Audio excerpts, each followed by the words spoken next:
Welcome to the 3 for 3 Meet the Candidate series, presented by the Miami Alumni Chapter of Delta Sigma Theta Sorority Incorporated. The 3 for 3 series is being brought to you by our Social Action Committee. This committee works under the auspice of our organization's political awareness and involvement programmatic thrust, and is charged with providing programs and activities that foster, among other things, voter registration and voter education. It is imperative to mention that the members of the Miami Alumni Chapter of Delta Sigma Theta Sorority are not and will not endorse or promote any candidate. To that end, we invite you to watch the 3 for 3 Meet the Candidate series. This series will offer you an opportunity to preview several candidates running for office in Miami-Dade County. In an effort of providing a level and inclusive playing field, we invited all of the qualified candidates running for Miami-Dade County Board of County Commissioners, Miami-Dade Circuit and County Judges, and the Miami-Dade School Board during this 2020 primary election. Note that some of the candidates did not respond to our invitation. Candidates within the same group were asked the same 3 questions, where they were given a maximum of 3 minutes to answer. We hope that you enjoy our program. Remember to register to vote and to vote by mail for your safety. Now, let's meet the candidate.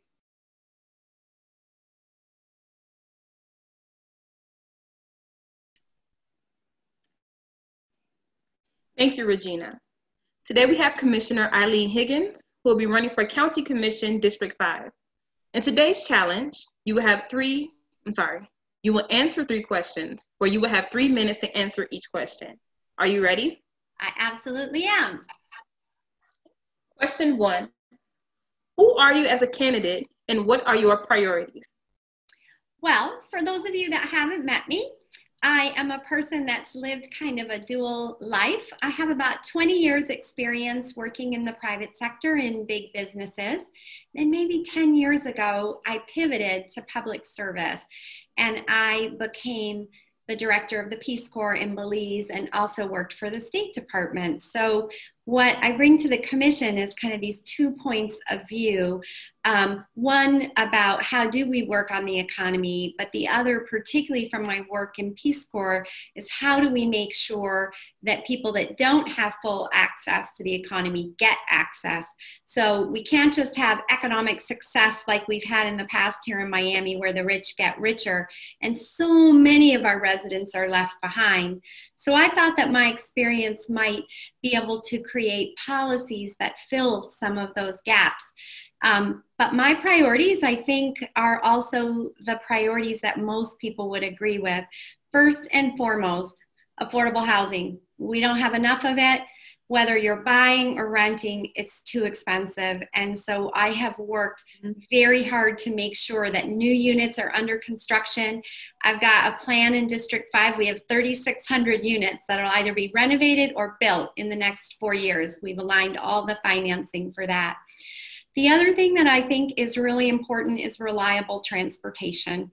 And I know we like to talk about the SMART plan a lot and the big expensive trains, but the reality is 80% of our transit riders rely on the bus. And for anyone that rides the bus, I happen to be a bus rider, it's not that reliable. We can be standing in the hot sun or the pouring rain, and a bus doesn't come for more than 30 minutes. So part of my priorities has really been to advance improvements in technology so we know when the buses are coming, and then also realigning the bus and trolley routes to give our residents more frequency. And then of course we do need to work on the longer, more expensive connective projects like trains and like expanding the Metro Mover and those kinds of things, but really making sure that the folks that are getting on the bus have an easier time getting to work, because if they're going up 27th Avenue and they need to change at 136, that they're not waiting 30 minutes for that connection to get them home after work from, to feed their kids, practice a little homework, et cetera, et cetera. And then last but not least, I've really done a lot of work on workers and making sure that that we are creating small business growth and making sure that we're working on living wages. For those of you that know our commission, it's not easy, and we need a little more commissioners that think living wages and health benefits should absolutely be a right for every person in this county, even though it isn't right now. Question 2, how will you work to achieve social equality and equity in local government? Well, that's a great question, because there are a lot of things that still need to be done. The chairwoman actually was kind enough to put me in charge of a new committee that we didn't have before, called the Community Disparities Committee, because I told her I wanted to look at things that were structurally holding people back. And so we have been working on things like children's savings accounts. Right? If you come from a family where maybe mom and dad are making a low-wage job and they don't have the ability or the time, quite frankly, during the day to open a savings account for you, we are actually be on the next commission meeting looking to expand children's savings account to every kindergartner in Miami-Dade County, because even when a kid starts out with a $25 little bank account that's theirs, at the end of the day, they're 6 times more likely when they graduate from high school to go on to higher education. And all of that is just basically, again, you're starting with a little child and teaching them some financial literacy. And that gets every child, no matter what their socioeconomic class, off to the right start. I talked a moment ago about, I really think we need to do everything we can with every dollar we spend on county contracts to make sure people are making a living wage, and that health benefits and sick days go along with that. Right now, that doesn't happen 100% of the time, but that's another way to make sure that when we're using taxpayer dollars on projects in the county, that everybody has an equal chance to pay their rent because they're making a decent wage, and take a day off if they're not feeling well. Other things we're working on that I think are more criminal justice related. I'm just embarking, I've done a lot of work on fines and fees. We have a terribly punitive system in Florida where people's driver's licenses end up being suspended because they haven't paid their fines and fees. And sometimes it's just for parking tickets. But when your driver's license gets suspended, how are you going to get to work? Right? We all know we don't have the best public transportation system. So suspending someone's license is a path to poverty for them.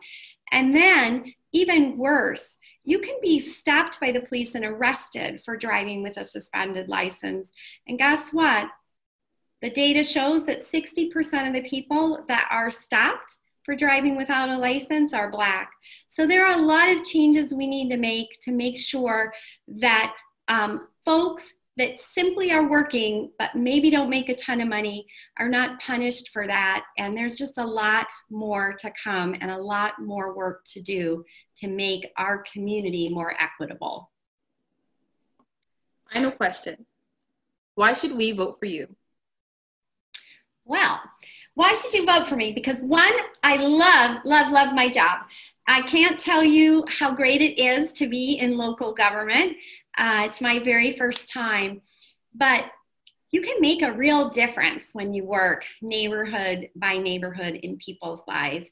And sometimes it's little things, like someone calls the office and they're about to be getting evicted, or they're struggling paying their rent, and you find a way to just help one person. But the other thing that's great about local government is it's just big enough to make a big impact, but it's not so big that you can't tackle the issues. So for example, affordable housing, it just came in and said, what's all the county land being used for in District 5? And how can we build housing on it? And so you can tackle and solve problems.